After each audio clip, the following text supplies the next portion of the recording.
সে হসপিটালকে ধ্বংস করে দিয়েছে।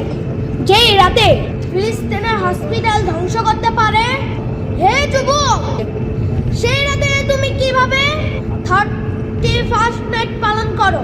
তোমার অন্তর কি কাঁপে না? তোমার কি মুসলমানের জন্য মায়া লাগে না? তুমি কবে ঠিক হবে?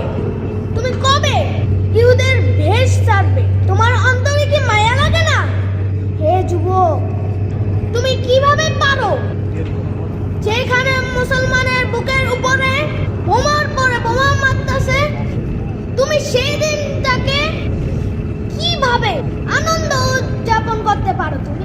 আচ্ছা, আপনারা বলেন তো, যদি আপনার বাড়িতে আপনার বাবা মারা যায়, যদি আপনার বাড়িতে আপনার বাবা মারা যায়, অথবা আপনার সন্তান মারা যায়, অথবা আপনার ছোট ভাই মারা যায়, অথবা আপনার মা মারা যায়, অথবা আপনার স্ত্রী মারা যায়, অথবা আপনার ঘরের উপরে যদি